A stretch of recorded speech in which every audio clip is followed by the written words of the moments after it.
It was sort of nice to take the basketball court and have the announcers say, the Minneapolis Lakers, the world champion. We became this team. It was somewhat magical. And the more we won, the more magical we became. West throws it up. He makes it.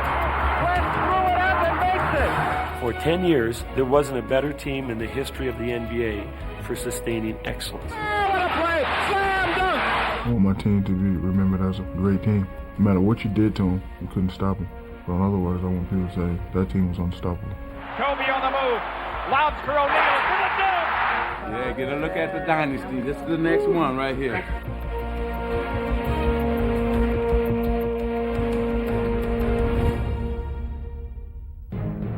In the early days of the NBA, the Minneapolis Lakers' George Mikan faced his younger brother Eddie, the center for the Chicago Stags. With friends and family looking on, George showed no brotherly love to Eddie, scoring on him at will and breaking his nose in the process. After the game, we all went out and sat down and talking, and George's mother, she said, Georgie, why you beat up on your brother Eddie? He says, Mama, if you'd have been out there playing, I'd have beat up on you too. In many ways, the NBA owes its existence to this fierce competitor. In 1949, the fledgling Basketball Association of America realized it needed stars to survive. So it merged with the rival National Basketball League and landed its biggest star. The first nationally prominent basketball player to star in the NBA was Big George Mikan. And he was a wonderful personality. 6 feet 10 inches tall, big broad-shouldered man. He planted himself down low, and he was big and strong, and he turned into you with his elbows and knock you out of the way. You couldn't play him, he was so strong. And he always went to one spot, and he always shot with his right hand. So I said, I'm going to get to the spot ahead of him. I'm going to overplay him on the right side. I'll box him out. I did those things when we played him, and I held him to 42 points. Mikan wasn't only the league's best player, he was the foundation of the NBA's effort to become part of America's sports landscape. Well, Mikan was like a Michael Jordan, a Larry Bird, a Magic Johnson. That's what he meant to the league. He was the biggest draw in the league. He played before capacity crowds almost whenever and wherever he played. And the NBA would go to great lengths to capitalize on Mikan's popularity. One night we were walking toward the garden to get ready to play against the Knicks. And I looked up at the marquee, and there it says on the marquee, George Mikan versus the Knicks. And I said, oh boy, they shouldn't have done that. So anyhow, we got into the locker room, and the guys were really giving it to me, and there was no one dressing. And I said, all right, what's going on? And they started saying, well, you got the publicity, you're on the marquee, go out there and play them. And so they really razzed me for quite a bit, and finally they decided to come along. But despite the efforts to promote Mikan as a one-man show, it was clear to those who faced the Lakers that he had an outstanding supporting cast. He had 2 great players with him. Jim Pollard, who I considered a tremendous basketball player, probably the purest player of that era. A guy named Vern Mickelson. Those 3 guys were probably 3 of the greatest big men in the history of the game. The Lakers' big three of Michelson, Pollard, and Mikan score 73 points as George brings up 2 more. And with the fiery Slater Martin controlling the backcourt, the Lakers had quickly emerged as the team to beat in the NBA. In 1950, Mikan dominated the league while leading Minneapolis to the NBA Finals against the Syracuse Nationals. A 40-foot buzzer beater in Game 1 gave the Lakers command of the series, and they would go on to win the first NBA championship. These are the Minneapolis Lakers, champion basketeers. It was sort of nice to take the basketball court and have the announcers say, the Minneapolis Lakers, the world champions. And that's quite an accolade, and we try to live up to it. And live up to it the Lakers did. With Mikan leading the way, Minneapolis would win 3 consecutive NBA championships between 1952 and 54. By the time their run was through, they had captured 5 titles in 6 years, becoming the NBA's original dynasty.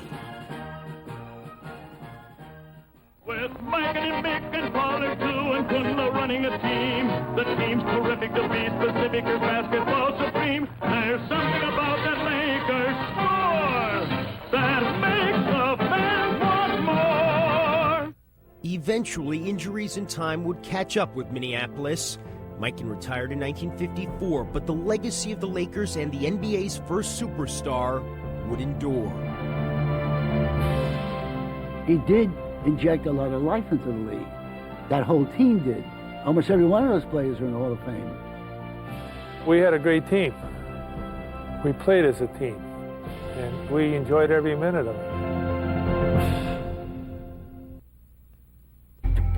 Soon after George Mikan's retirement, the Lakers would fall to the bottom of the NBA. But they used the first pick in the 1958 draft to select a player who would not only change the direction of the franchise, but of the game itself, the University of Seattle's Elgin Baylor. Elgin was a new kind of ball player. First of all, he could just jump. Nobody had ever seen jumping like that before. Up and over the greatest defensive player in the game, Bill Russell, a dunk shot. I used to kid everybody I wore out on the side of my Converse basketball shoes by throwing him the ball and running to the other corner, because that was the best play we had, was get it to Elgin and get out of the way. Modern basketball began with Elgin Baylor. Every single hesitation move, every single reverse layup, every single between the legs dribble, every single spinning move that you see in a routine manner in every single NBA game or college game played today owes its existence to the mind of one man, Elgin Baylor. With his groundbreaking skills, Baylor instantly revived the Lakers, leading them to the NBA Finals in just his rookie season. But they would fall in 4 games to the team that would become their nemesis for years to come, the Boston Celtics. Despite the brilliance of Baylor, the Lakers fell on hard times both on the court and at the box office, and they would soon become the first NBA franchise on the West Coast. We'd never been to LA before, and here we are. The Lakers were so happy to get out of all that cold weather in Minneapolis and get to LA, where Hollywood and the palm trees and so forth. The Lakers made their Los Angeles debut in 1960. That year, the team would also move west in a different respect, drafting a 6'3" guard with an abundance of talent named Jerry West. Jerry was the type of player that, would embarrass you. He was so quick and fast. I mean, he'd just blow right by you. That's Jerry West. This fella can shoot a little bit. He was the guy I did not want to play because he was so quick. And he could leap and he could get to a spot and all of a sudden he's up. You don't even have time to get up and try to block the shot. That's how good he was. But there was more to West than just his great skill. He was a fierce competitor who was at his best in the game's deciding moments. A very special person going to the wire. We always went to Jerry West. The last shot of the game, he's going to make it. His nickname was Mr. Clutch. By West's second season, he and Baylor had become one of the league's most lethal duos, combining for nearly 70 points a game. Their entertaining style helped make the Lakers a hit in Tinseltown. And Los Angeles rolled into the 1962 NBA Finals, where they'd face the league's newest dynasty, Red Auerbach's 3-time defending champion Boston Celtics, led by superstars Bob Cousy and Bill Russell. We knew we were playing the best team, the better team. But we always felt that we could win. The series would be a showcase for the Lakers' young stars. With the score tied and time running out in Game 3, the first finals game ever played in L.A., West would show signs of a legend in the making. The ball is out to Sam Jones, veteran Boston guard. Watch West. He taps it away, tries to beat the clock, beats Cousy, beats the clock. The Lakers win it.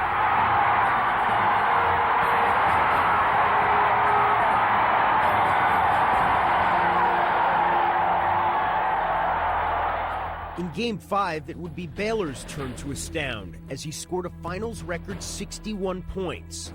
The series came down to a 7th game at Boston Garden, a moment that seemed scripted for Mr. Clutch. Here we are in the 7th game at Boston. 5 seconds left in the game.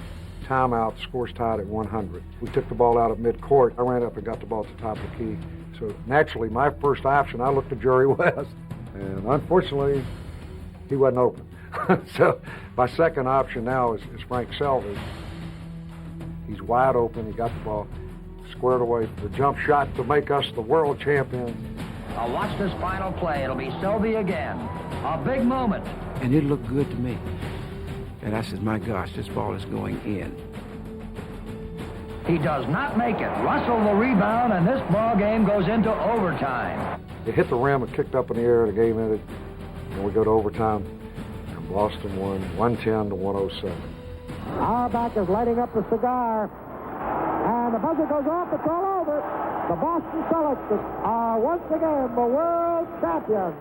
By the way, I still call Frank all the time, long distance. He lives in South Carolina. When he says hello, I say, nice shot, Frank, and hang up on him. I won't let him forget it. Sometimes good things don't happen to players who compete at a very high level, who play at a very high level. But I've always thought maybe if Frank had made that shot, maybe the course of history would have changed a little bit. For West and Baylor, who had their whole careers ahead of them, the 62 finals could have been a stepping stone to a run of titles and a potential dynasty. Instead, it only foreshadowed the disappointment that would follow.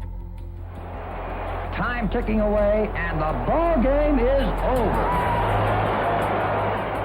4 times in the next 6 years, LA would advance to the NBA Finals.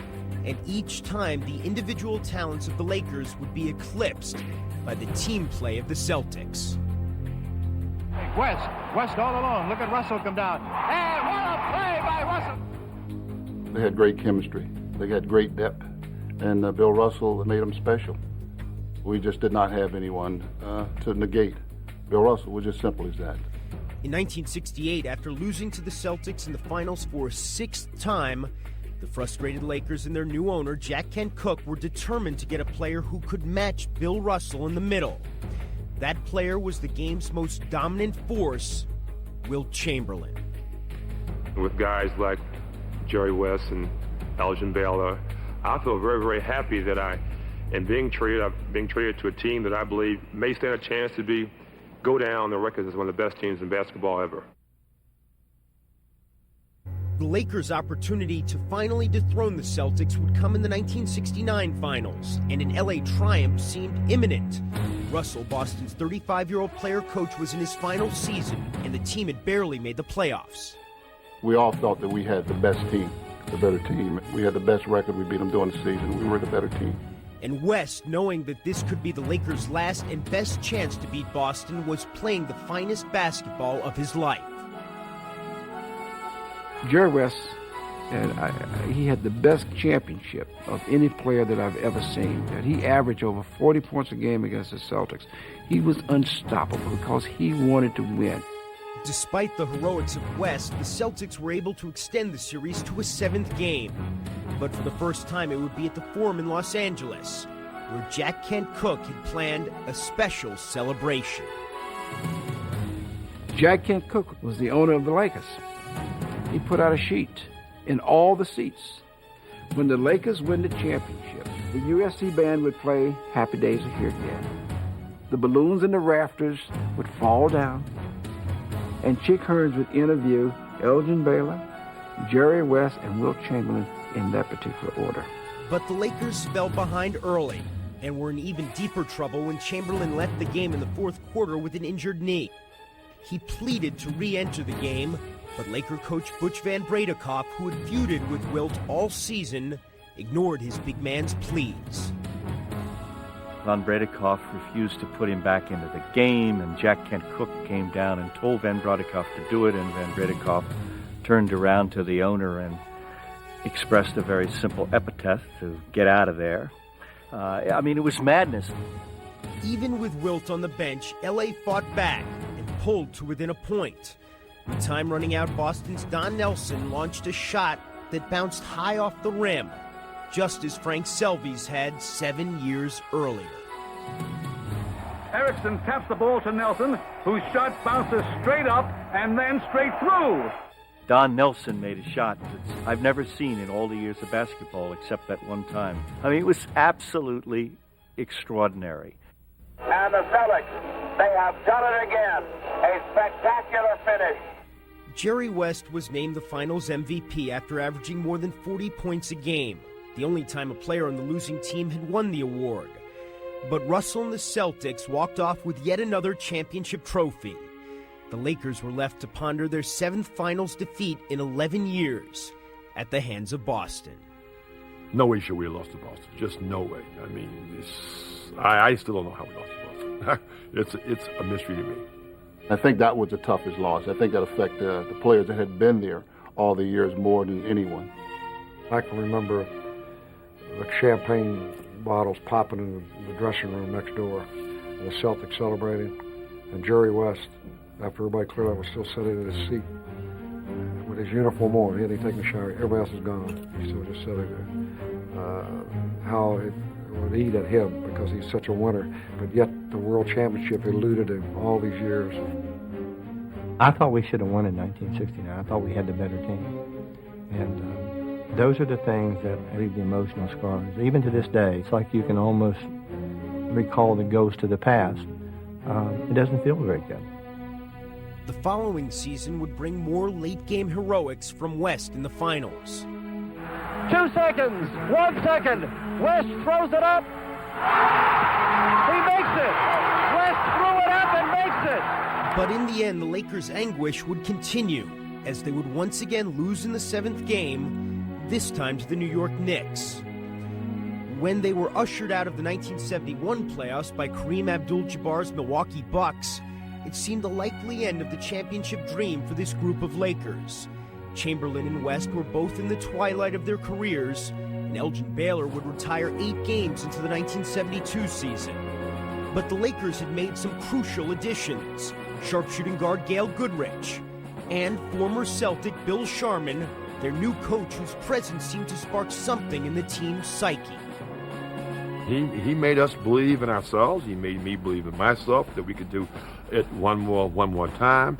And I'm looking at him like, is he crazy? How are we going to win with these guys right here? It was probably one of the few times in my career I really felt that we were a team. Most of the time, our team comprised of Elgin Baylor and myself trying to score 35 or 50 every night. That's not the way to play basketball. And it was like a breakthrough for us. It was just a sense of one person playing the game.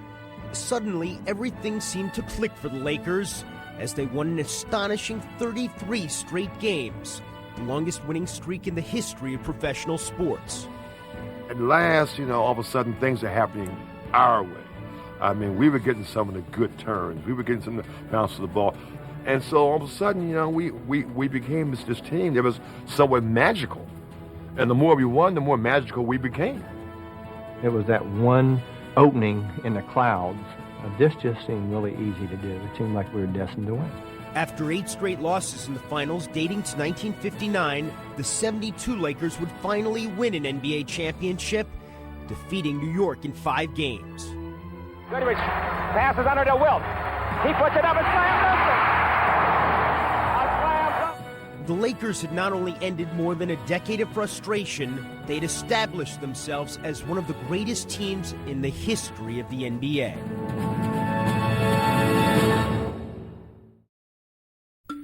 After one of the most remarkable seasons in sports history, LA tried to defend its hard-earned crown. But the Lakers fell to the Knicks in the finals in 5 games. Following the loss, the aging Lakers began to disband. Longtime great Jerry West retired, as did Wilt Chamberlain. But in 1975, a new big man arrived, the best in the game. Kareem Abdul-Jabbar, acquired in a trade with Milwaukee, possessed the game's most devastating weapon, the skyhook. But Abdul-Jabbar couldn't carry the Lakers by himself, and the team would finish the decade without reaching another NBA Finals. Heading into the 1980 season, they were a team in need of new life, and they would find it with the first pick in the NBA draft. The Los Angeles Lakers select Irvin Magic Johnson, Michigan State, 6'8", 200 pounds. Magic was nothing short of a revelation, a 6'8" point guard who had led Michigan State to the national championship. His arrival was met by the Lakers and the NBA with great anticipation. But I want you to know that this man has a smile that lights up a television screen from here to Bangor, Maine.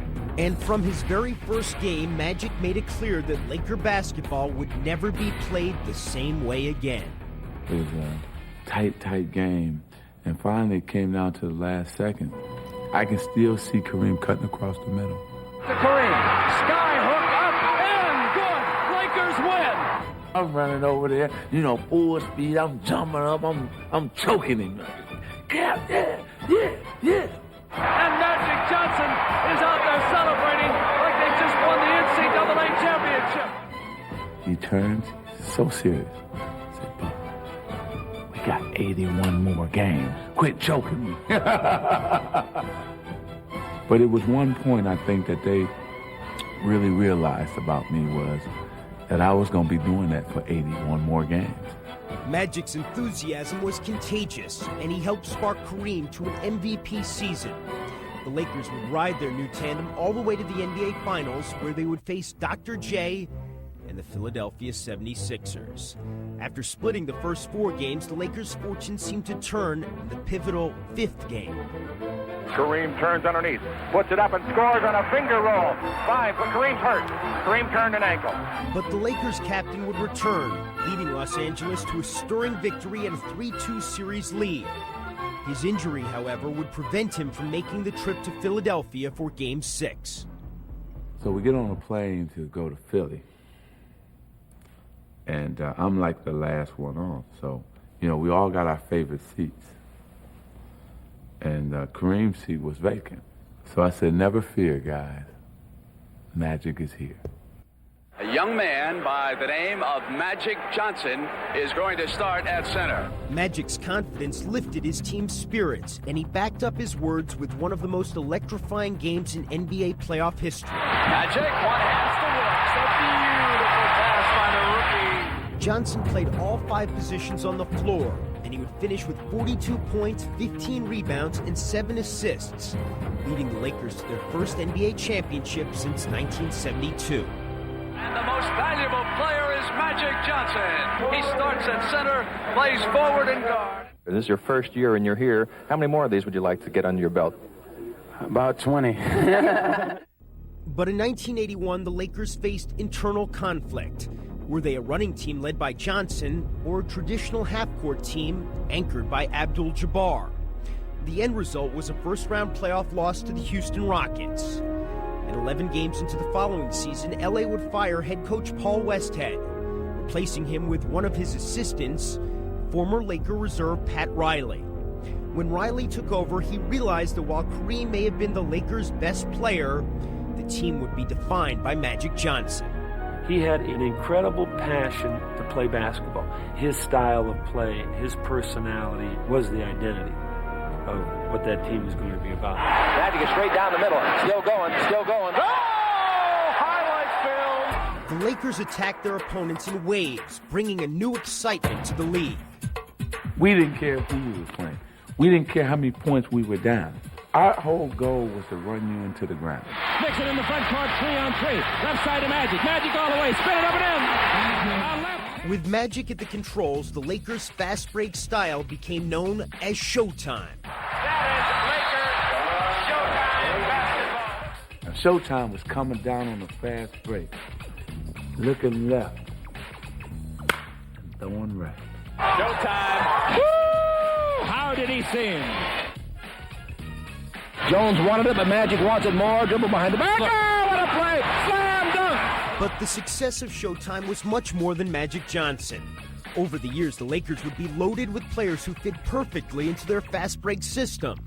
Michael Cooper, Norm Nixon, and Jamal Wilkes. Byron Scott, and the game's ultimate finisher, James Worthy. Oh, man. When he put it in one hand, Statue of Liberty, bam! Oh, it's over. It's over. Here come the Lakers. Pass down the middle of Worthy, slam dunk. And when all else failed, the Lakers could always count on Kareem. Showtime was that beautiful sky hook. That's the most beautiful shot that I've ever seen in basketball. The Lakers' flamboyant style was perfectly suited for Los Angeles.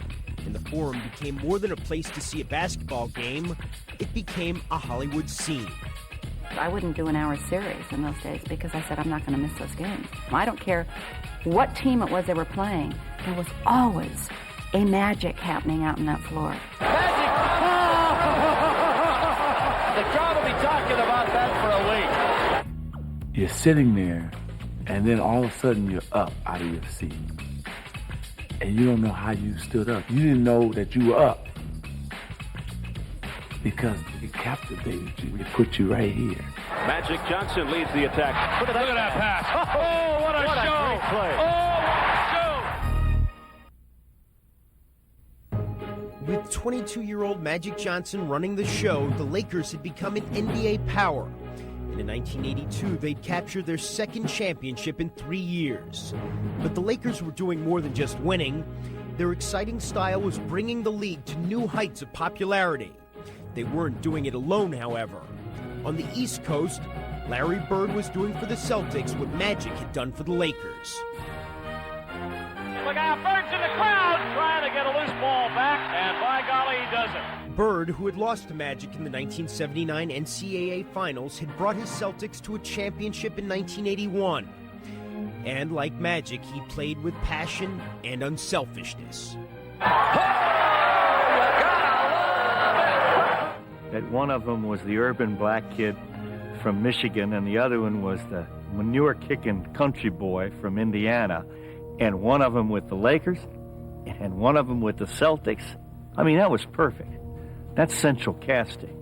In Magic and Bird, the NBA now had a rivalry to match any in sports.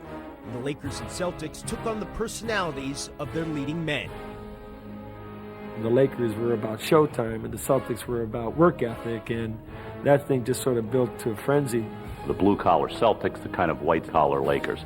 You know, fancy style, old-fashioned, rudimentary style. You couldn't have concocted any better rivalry than this. Making the rivalry even more intense was that the teams had a history together, one that was still boiling over from the 1960s. We just simply developed a rivalry that was born out of some deep-seated feelings of hatred. You know, even though we didn't hate them as individuals, we hated the Celtics, and the Celtics hated the Lakers. In 1984, Boston and Los Angeles would meet in the NBA Finals for the first time in 15 years, and the entire sporting world was watching. Hey, they won the East, we won the West. So it's like everybody just get ready, sit back, and let's enjoy it. These franchises had met 7 previous times in the finals, and all 7 times the Celtics had won. Now the Lakers would have to confront their demons once again. Coming in the Boston Garden and the old building and seeing Red sitting up there, you could just feel the crowd. As the series opened, the Lakers were determined to banish the ghosts of the past. They're running the Celtics off the Boston Garden court. But the Celtics would issue a bold response, and when they imposed their physical style of play on the series, the Lakers began to buckle. Magic takes the ball, and they throw. Magic throws it away. 3 seconds. Worst comes to worst, the Celtics will have to power, and there's a steal by Henderson who lays it up and in. The leprechaun at work here at Boston Garden. Fabled things have happened, and this will be one of them. We had opportunities in Game 2 to close them out at Boston Garden. You know, we had opportunities in Game 4 to close them out. We had opportunities to close them out, and we didn't. Instead, it was the Celtics who would finish off the Lakers. Here's Magic, off the mark. Lakers had several chances, and here's Larry Bird chucking down the court. The Celtics went on to win the series in 7 hard-fought games, and even in a new era with new players, the Lakers still found themselves unable to break the Boston jinx. The Boston Celtics are the NBA World Champions. Boy, just getting hurt when you know it's not going to be your record. I think the team really felt that we could have or should have won that series against the Celtics. In inability of the Lakers to beat the Celtics in a championship series left a bad taste in our mouth. It breaks your heart. I mean, the game breaks your heart. Absolutely breaks your heart more than anything else in your life could ever break your heart. And that did in 1984. I mean, absolutely, without a doubt, was devastated by that loss. Every day I woke up in the summer, I'm just replaying those games over and over in that series. And it was like a dead man walking. But Riley would use his team's disappointment as motivation for the 1985 season. You know, the Celtics thought that we were sissies, and they used to call us the LA Fakers, not the LA Lakers. And if you're going to tolerate this, then you're never going to beat this team. And we spent the whole year, that year in 1985, just thinking about the thought of getting back to the finals.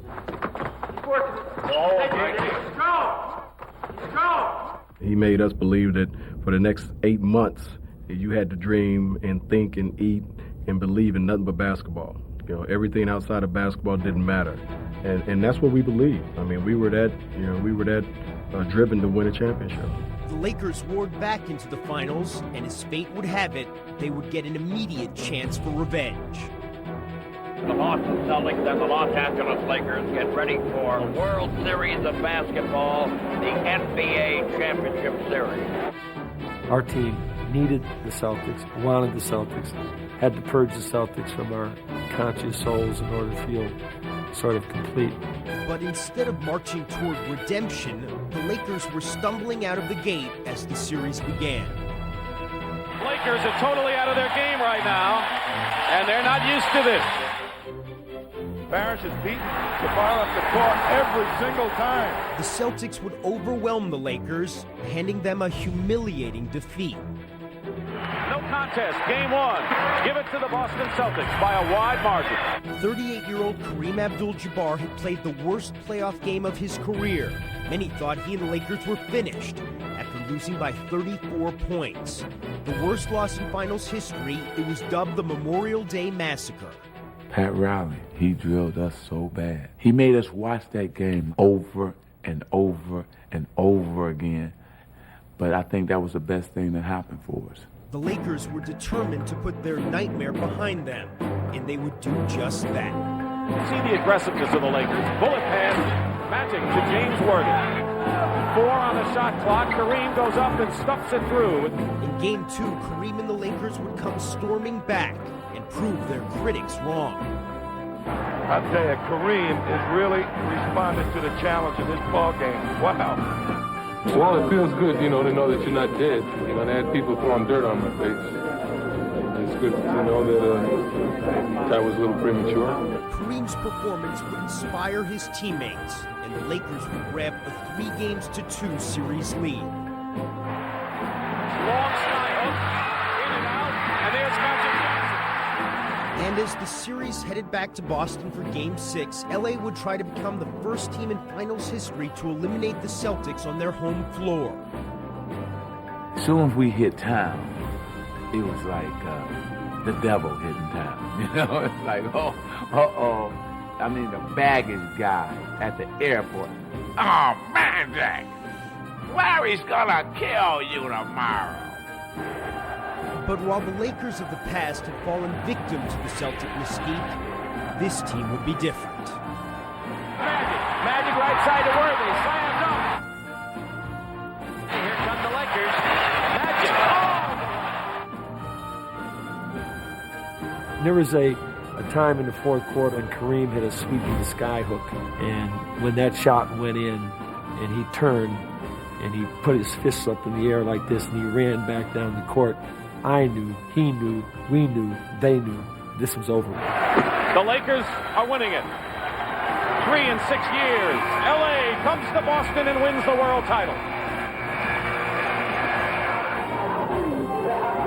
The Lakers hadn't only won the title, they'd done it exactly where they wanted to, on the parquet floor of Boston Garden. That whole mental and historical thing, the jinx, whatever have you, it all died at that point.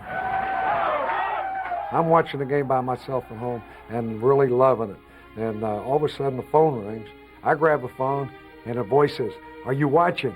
And it was Tommy Hawkins, my old teammate with the Lakers. I said, yeah, I'm watching off. He said, "I've got my uniform on." He had his old Laker uniform on in front of the TV screen watching this game. Now that is when you really know that, hey, that they had our number and we finally could get this done and get a win. This was incredible.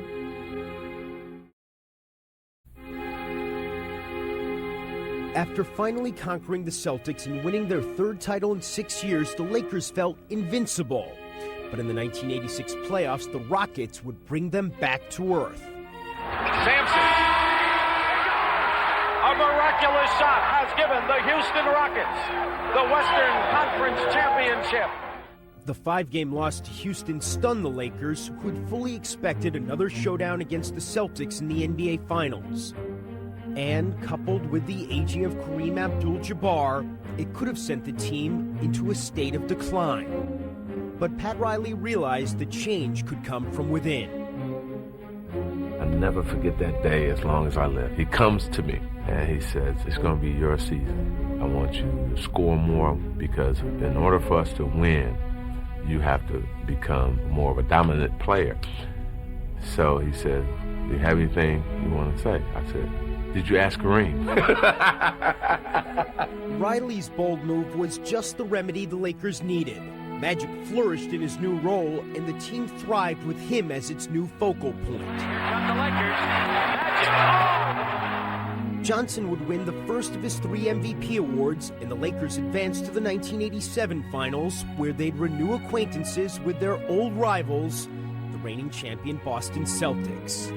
And in Game 4, as the series reached its most crucial moment, Magic would take matters into his own hands. They up one. Coach Riley called to play for Kareem. And I got it, and Cal McHale basically switched out. I saw that Magic was going to, take the last shot. I could see it in his eyes.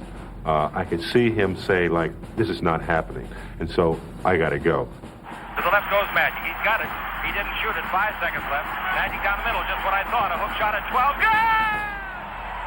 Magic's hook would give the Lakers command of the series, and it sealed his place as one of the game's true legends. Magic's just a great basketball player. He's the best I've ever seen, Unbelievable. I don't know what to say. The Lakers went on to win their 4th title of the decade, but at the victory parade, Riley made sure their celebration would be short-lived.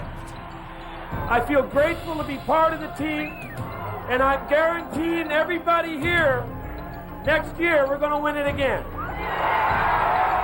And all the players looked at each other like, what is this guy doing?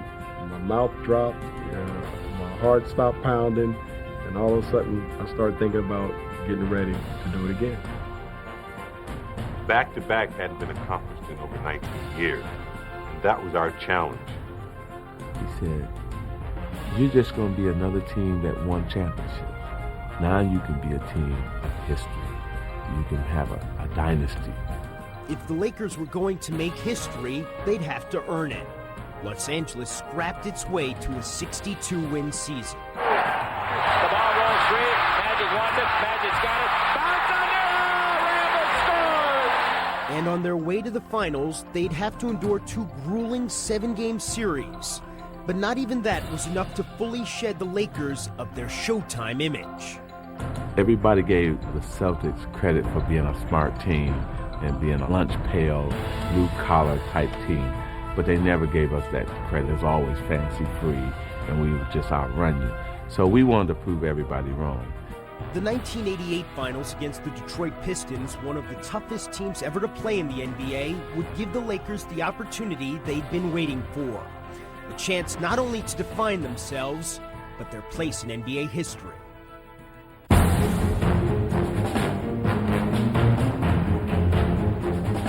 The younger, more physical Pistons would push the Lakers to yet another 7th game. But LA would show resiliency many doubted it had. Underneath the Scott scores! People really thought that you can just roll the ball out and we could just play. We were much better than that. If you wanted to fight us in a game, we would do that. If you wanted to just try to beat us up as far as just physically beat us up, we would play that way. If you wanted to just play the game of basketball, we would play that way.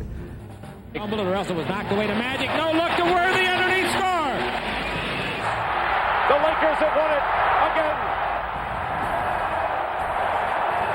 They'll never forget this moment. Took 19 years to win them back-to-back.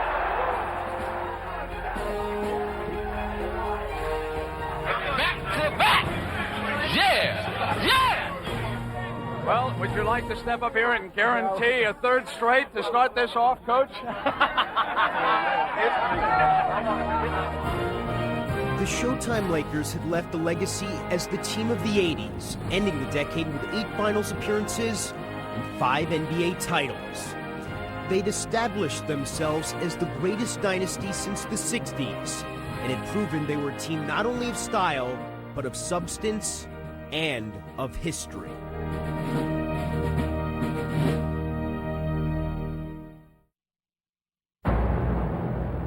After a decade of glory, the Los Angeles Lakers entered the 90s as a team in flux. Heading into the 1991 season, Mike Dunleavy took over for coaching legend Pat Riley. And when Magic and the Lakers fell to the title-hungry Michael Jordan in that year's finals, it was clear that the torch of NBA supremacy had been passed. He came up and snatched it. Here, give it here, Magic. It's my turn now. Just 4 months later, the curtain would officially come down on the Showtime era. Because of the HIV virus that I have attained, I will have to retire from the Lakers today.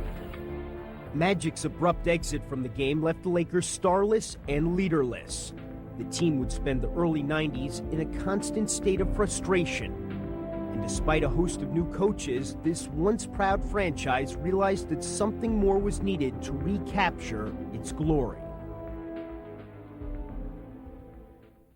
The Los Angeles Lakers have acquired a 24-year-old superstar who we feel is going to bring us to that incredible level that this franchise has enjoyed in Los Angeles.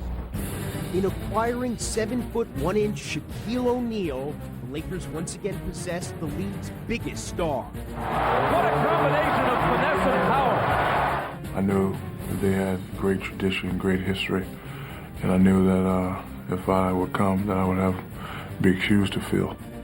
Shaq was joined that same year by the young and supremely talented Kobe Bryant. Fresh out of high school, Kobe brought a new age of showmanship to Los Angeles, where he electrified fans with his dazzling skills. Yet despite their individual brilliance, LA's two leading men couldn't carry the Lakers back to the top of the NBA, constantly falling short in the playoffs. Bryant for the tie. Air ball again by Kobe Bryant. And the Utah Jazz going to the Western Conference Finals. Before you succeed, you must learn how to fail, and I just hope that I don't have to, fail too many more times. Shaq and the Lakers would suffer 3 consecutive postseason failures, including 2 embarrassing sweeps.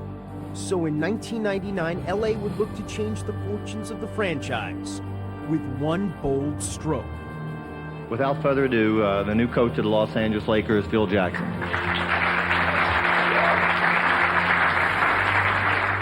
After 6 titles as coach of the Bulls, Phil Jackson knew that his first step with the Lakers would be getting his 2 best players to see eye to eye. There were some personal goals that were standing in front of the group goals, and that all had to be kind of figured out. The first time in my career, a coach came in and said, look, this is what you're going to do, this is what you're going to master. If you're not going to do that, then you're not going to be here. Under Jackson's guidance, Shaq and Kobe began to blend their talents. Like Weston Chamberlain and Magic and Kareem before them, they emerged as a dynamic 1-2 punch, and the Lakers rampaged through the 2000 season. Those two have complemented each other as well as any 2 Laker players in history. But their true test as leaders would come in the 2000 Western Conference Finals against Portland. The Lakers had let a 3-1 series lead slip away.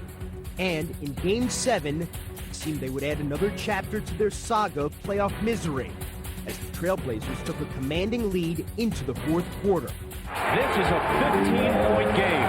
The Lakers are at their mercy right now. They totally collapsed. Success, was a long journey. And it's definitely, in this case, been long because of the failures we've had. It comes a point where you grow through those failures and you find a way to fight through, the next adversity that you face. The Lakers would do just that as their two superstars carried the team to a stunning fourth-quarter comeback and ultimately one of the most dramatic victories in franchise history. Kobe on the move. Lobs for O'Neal for the dunk. Kobe Bryant worked into the lane, and Shaq hammered it in with the right hand. Back from the brink of elimination to the brink of the NBA Finals.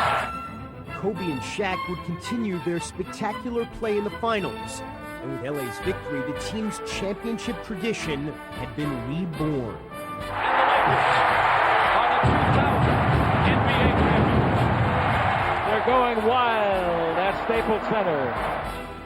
Yet even after bringing the championship back to Los Angeles, Bryant and O'Neal were far from satisfied. Like Kobe said, the trophy is home and where it belongs, and we're going to get another one next year. Can you take it? In 2001, the Lakers would steamroll through the playoffs, sweeping 3 straight opponents in the West. There's no team in Laker history ever played at a higher level of perfection than this team is doing. And Los Angeles would complete its remarkable run by defeating Philadelphia in the finals, taking its place alongside the greatest NBA teams of all time. You had the best record ever in the history of the NBA playoffs. You should be proud of that. Yeah, get a look at the dynasty. This is the next one right here. Good evening and welcome everybody to the 2002 NBA Finals. The Lakers go for a three-peat. No Los Angeles or Minneapolis Lakers team ever won the finals in a sweep. Tonight, the Lakers can do just that. With Bryant giving it up. O'Neal. A facial served up by Shaquille O'Neal. A three-peat and a sweep for the world champion Los Angeles Lakers. There can only be one champion, and we have a worthy one. The Los Angeles Lakers. They are a team for the ages.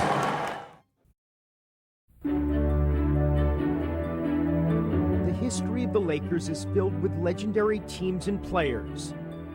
And as today's Lakers carry the tradition into the future, they can look to their predecessors for inspiration. The city of Los Angeles is used to winning basketball, and the pride that comes along with that is instilled in us. To have my name mentioned in the same breath as Jerry West, Magic, Chamberlain, Kareem, it'll be an honor.